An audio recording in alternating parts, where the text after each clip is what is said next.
Fora de frequência. Mas se eu te encontro no fogo sussu, é que eu não aguento essa cara de puto, vai, tá? Vou começar com essa musiquinha. Oi! Eu tô aqui com essa música da Marina Sena na cabeça. É porque eu tava cantando enquanto tava ajustando o volume do microfone pra começar a fazer a gravação. Mas aí, então, enfim, já deixei aqui pra vocês. Tcharam! Um começo diferente, um começo diferenciado aqui no Paulo, Pitacos do Paulo, número 12. Seja muito bem-vindo, você que tá chegando agora, você que já me acompanha tem um tempo. Seja muito bem-vindo de volta. Aê! É importante você seguir nas redes sociais, @Rádio Lunar Podcast, ou no meu perfil pessoal, Paulo R. Correia, porque aqui eu respondo as perguntas de vocês e é por lá que elas surgem. É por lá que eu vou abrir a caixinha de perguntas, entendeu? É por lá que eu vou receber sua dúvida na DM, e aí eu trago aqui pra gente poder conversar, entendeu? E você também vai poder se manter informado sobre todas as notícias de cultura pop que esse que vos fala comenta sobre, e também as novidades que vão acontecer aqui neste podcast, porque tem coisa que é só exclusiva aqui, pra gente que tá aqui nesse universinho diferenciado. Olha, inclusive, eu tô tão feliz com as interações de vocês que eu quero começar o episódio de hoje lendo os comentários. Sim, vocês foram lá responder, vocês foram lá engajar na Rádio Lunar Podcast, e eu vou ler aqui os comentários que vocês trouxeram. A Bito Queer comentou assim: amei The Pitch, mas não sei se uma segunda temporada iria funcionar. Eu amei o episódio. Muito obrigado, meu amor. E eu concordo com você. Não sei se uma segunda temporada iria funcionar. Talvez uma ideia de segunda temporada seria eles colocarem em outro hospital, com outras pessoas, outros atores, outros personagens, em um outro momento para trazer outras narrativas. Aí eu acho que talvez funcione. Fica aqui uma reflexão. Preto Fala também comentou aqui que achou The Pitch icônica. Inclusive, vocês estão vendo esse episódio agora, eu vou fazer um corte que vai lá pras redes sociais. Por favor, engajem quando esse post aparecer no feed de vocês, tá? Falando sobre The Pitch. O Beringuilho comentou o seguinte: ainda falou de Black Mirror e faltou o Vale Tudo. Gente, eu não tô comentando de Vale Tudo aqui porque eu não sei se vocês querem. Vocês querem que eu fale de Vale Tudo? Porque eu tô acompanhando. No momento, inclusive, fiz até o meu top 3 personagens que me irritam, tá? Tô em falta de assistir os episódios agora dessa semana, do dia 12 e dia 13, ainda não assisti. Raquel, insuportável, só tá tomando decisão burra. A Lisa, que é Laís Lisa. Eu, hein? Do nada, um Blackpink aqui. Que é a namorada do professor de hipismo. Nossa, insuportável. A garota não sabe o que é da vida. Eu não quero namorar. Eu quero namorar, mas eu não quero conhecer família. Gente, insuportável. Sabe adolescente que não quer assumir responsabilidade afetiva sobre o que tá acontecendo? É essa menina. Ela e o Apoliano. O Apoliana, ele me estressa num lugar muito específico, porque ele é aquele seu amigo que sempre vai te dar ideia errada, sempre vai te dar ideia torta, tá bom? Sempre vai te falar alguma coisa que... Não é isso não, entendeu errado, tá te passando a visão errada. E aí ele tá me estressando. Mas, enfim... A Mimi Albuquerque, um beijo, meu amor, mandou aqui o brabo. Muito obrigado. E é isso, meus amores. Espero que vocês continuem comentando pra gente continuar conversando. E já que eu estou aqui interagindo com o que vocês fazem, com o que vocês mandam, vamos para as perguntas dessa semana? Deixa eu só beber uma água aqui pra me preparar.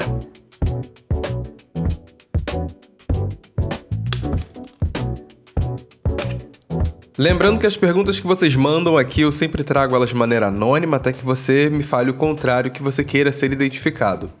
Mas essa aqui em específico, ela chegou através do anônimo mesmo, porque lá no Instagram, no meu pessoal e também na Rádio Lunar, eu sempre coloco o link do anônimo e a caixinha de perguntas aberta para vocês perguntarem o que vocês quiserem, vale perguntar qualquer coisa.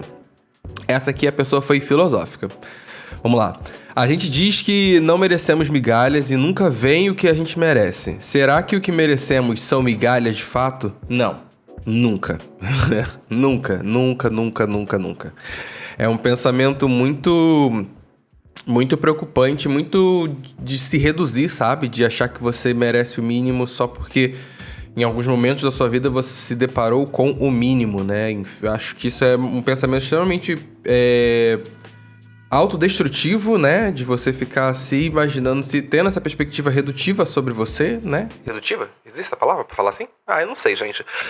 Mas pra você ficar se diminuindo, sabe? De você achar que só merece migalha porque, nunca veio o banquete completo. Isso aí tem muito a ver com um vídeo que eu postei do Faxine Fala, que vocês amam, lá no meu Instagram, que eu tava falando justamente sobre as expectativas que a gente cria dentro de uma relação, de como isso sabota a gente de, enfim, entender que relacionamentos são feitos entre duas pessoas, sabe?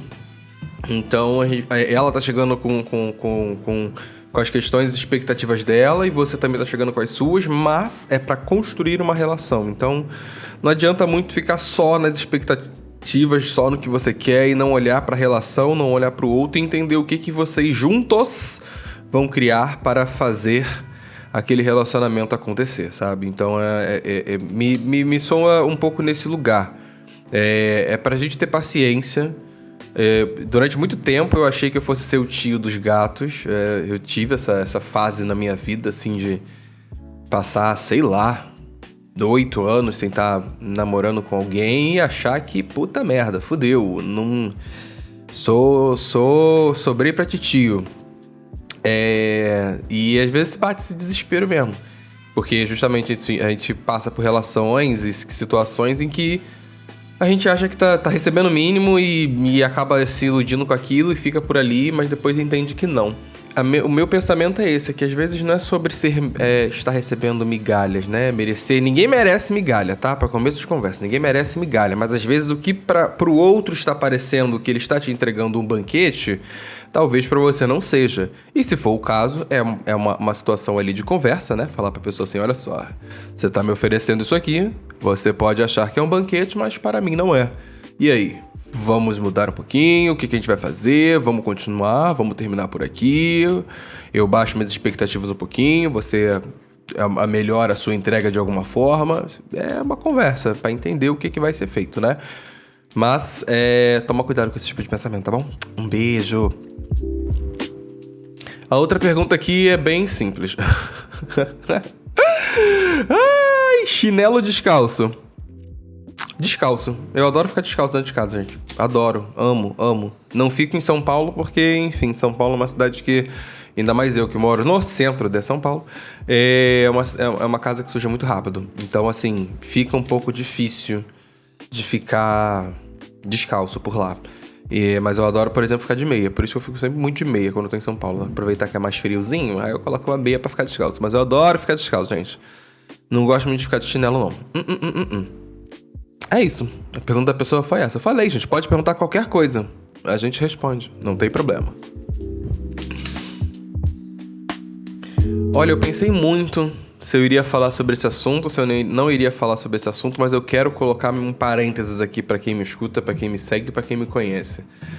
Recentemente, aí lá no podcast do Mano Brown, o Paulo Vieira deu uma fala aí que teve uma repercussão, teve um movimento, teve uma galera comentando, porque ele falou de que ele não gosta do conceito de Wakanda, né? O recorte que tá viralizando nas redes sociais é exatamente esse, de que ele não gosta, né? Do conceito da existência de Wakanda. Enfim, é uma fala completamente longa e tudo mais. E eu achei ela um pouco preocupante.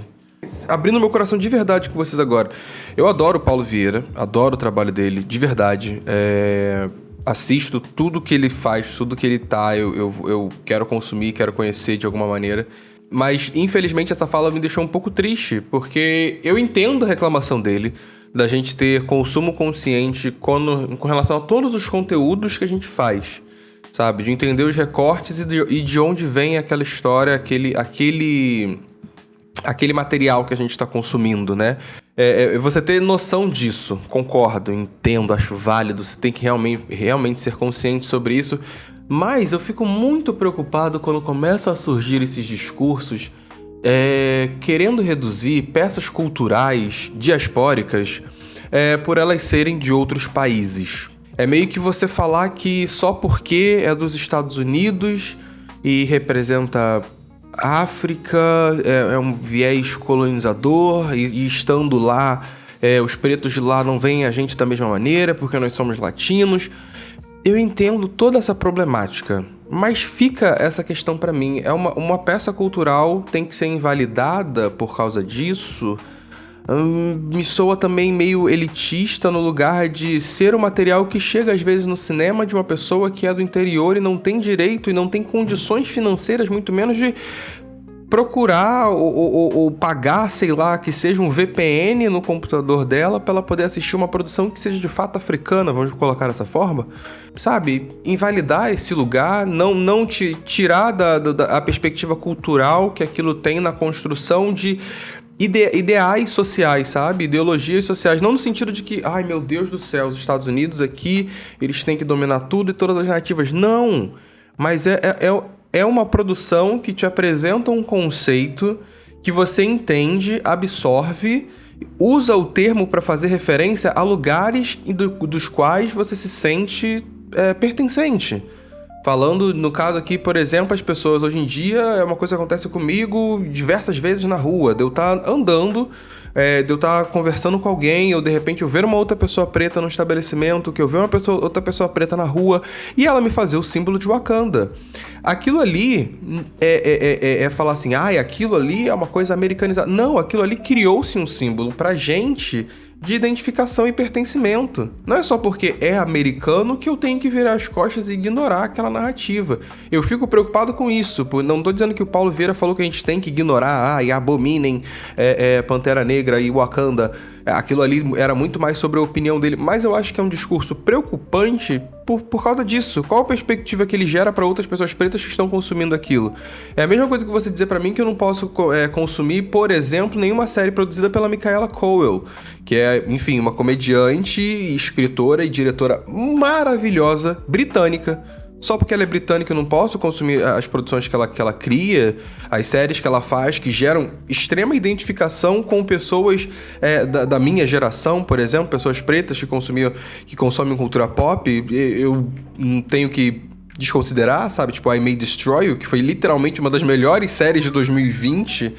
Eu fico muito preocupado de verdade com esse tipo de discurso, porque ele para mim, ele cai nesse lugar, sabe? Que é meio estranho. De que nós e eles americano não pode, americano é só porque é americanizado, não dá. Cara, pensadores americanos, inclusive, por exemplo, a Angela Davis, são pessoas que se inspiram em movimentos negros brasileiros para falar um pouco mais sobre as ideologias das quais ela refletia, pensava e escrevia. Saca? O funk carioca, que é um dos maiores símbolos periféricos e pretos aqui do Rio de Janeiro, foi um gênero que surgiu, que é irmão, que é o primo do hip hop americano. É uma coisa que a gente...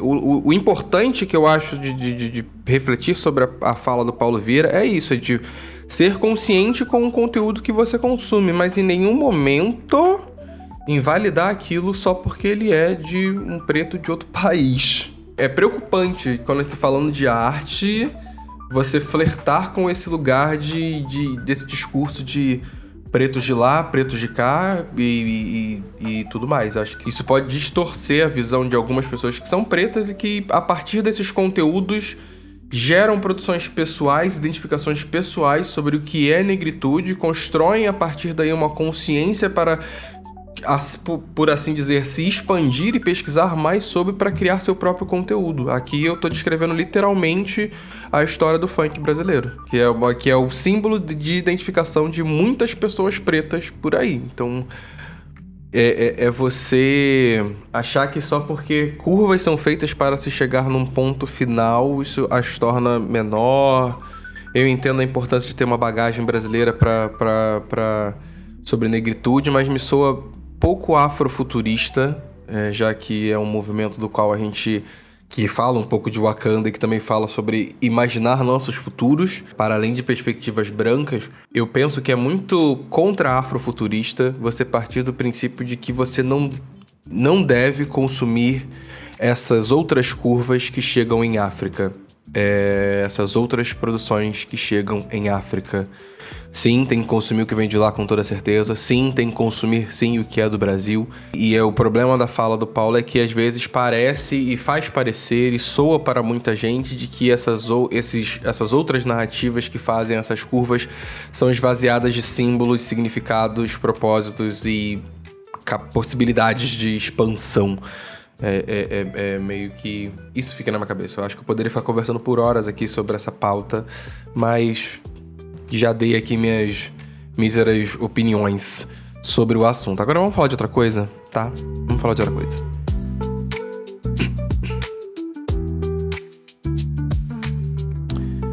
Quero falar de uma série que não é nova, tá? Ela é uma série de 2023. Não, é nova sim, ela só não é de 2025. Mas que pra mim passou por baixo do radar. Eu acho que pra muita gente ela passou meio abafada, sabe? Muitas pessoas, não vi muita gente comentando sobre isso. Inclusive, quando eu fui pesquisar sobre a série, vi muita pouca gente que produziu conteúdo sobre ela. Enfim, estou falando de Assassinato no Fim do Mundo. É um excelente nome, né? E aí, o que me chamou a atenção na série quando eu estava pesquisando sobre ela foi quando eu vi a Alice Braga no elenco. Sim, foi algo que pesou aí positivamente, né? Apesar de grandes nomes de atores envolvidos, ela tem um destaque muito interessante na história.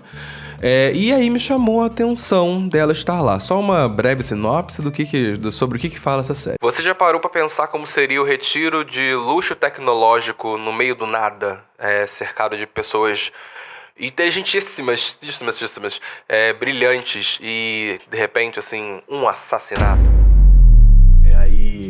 Essa é a premissa. Essa é a premissa da série. A protagonista aí é a Debbie Hart, que é interpretada pela Emma Corrin, que fez a Lady D de The Crown. Ela é uma detetive amadora, é hacker, toda style. E ela é convidada para esse retiro por um bilionário extremamente excêntrico, né? Que é vivido aí pelo lindíssimo e belo e maravilhoso Clive Owen. E, olha, pra você que gosta muito de série investigativa, essa aqui é bem no estilo Agatha Christie. Agora eu vou fazer aqui só um disclaimer, caso você não saiba o que é um mistério nesse estilo. As narrativas de Agatha Christie, elas focam ali o foco principal delas é sempre sobre você descobrir quem cometeu o crime. Geralmente, assim, quem é o assassino. Se passa normalmente em círculo fechado, suspeitos, sabe? Pessoas numa ilha, num vilarejo pequeno, numa mansão do campo, sempre fechadinho naquele círculo de pessoas ali que aconteceu. Ou a detetive sempre é uma pessoa muito brilhante, uma mente, uau, super inteligente, tarará. Várias pistas falsas são colocadas ao seu caminho, mas você vai descobrir no final, entendeu? Sempre vai ter uma reunião final pra contar, meu Deus, aquele encontro.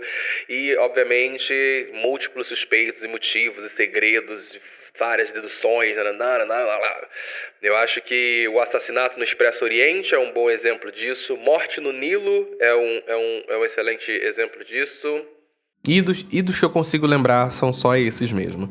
Eu gostei muito, maratonei, engoli a série, assim, me prendeu não apenas por ser esse mistério, que é ótimo, né? A gente acompanhando ali meio que 2 linhas temporais, acompanha 2 investigações criminais ao mesmo tempo, então é uma delícia, é um deleite. Eu sou muito fã de séries policiais investigativas, muito, adoro. E essa série, ela te convida, né? Você o tempo todo tá ali pra tentar acompanhar a investigação, aquela clássica pra você ficar descobrindo quem é o culpado. O resultado final eu achei interessante, tá? Acho bacana. E a série também faz essa crítica sutil aí às personalidades multibilionárias e que tem controle sobre tudo e bababá. Traz um tema bem Black Mirror, a dependência da tecnologia, né? O isolamento causado por ela também.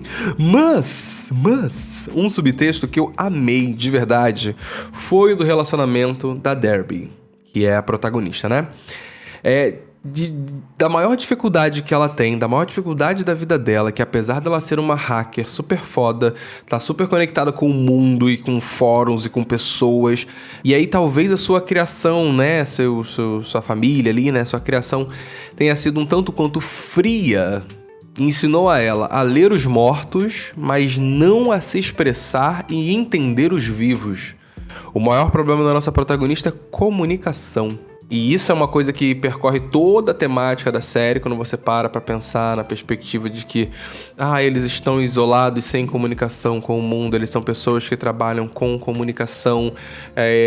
A problemática do que resulta, né, o desfecho final, não vou dar spoiler, mas tem a ver com ruídos de comunicação. E isso eu achei muito interessante, né? Como a narrativa da Derby, principalmente, ela que tá com essa obsessão pela conclusão, pela busca da narrativa completa, a busca por significado em algo como forma de reafirmação do propósito dela, pode ter distanciado ela de saber olhar para o que realmente importa. Sente essa cutucada assim que a série deu agora. Sei que doeu. Essa visão é de focar sempre no nosso objetivo de carreira, de vida, com um propósito, mas esquecer do lado humano das coisas, do que a gente ama, de quem a gente ama, de expressar aquilo pra quem a gente ama.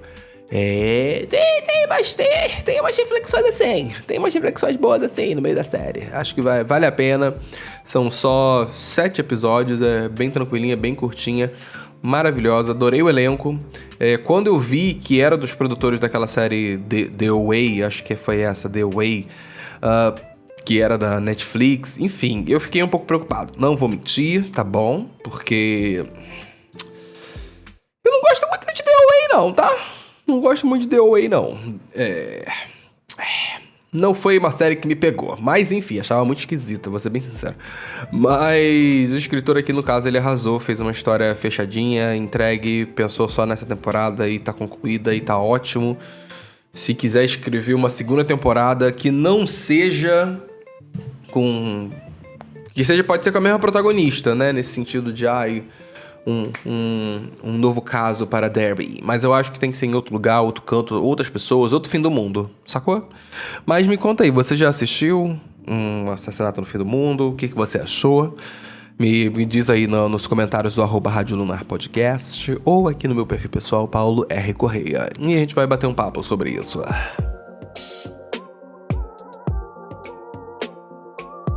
E é isso, minhas lindezas. Temos aqui o nosso episódio final aqui do episódio número 12. Espero que vocês tenham gostado. Comentem, vai lá comentar, vai lá compartilhar esse episódio para que mais pessoas possam fazer parte aqui do nosso micro-universinho comentando, dando pitaco sobre a vida, tá bom? Paulo fica por aqui, eu espero vocês na semana que vem. Um beijo, tá?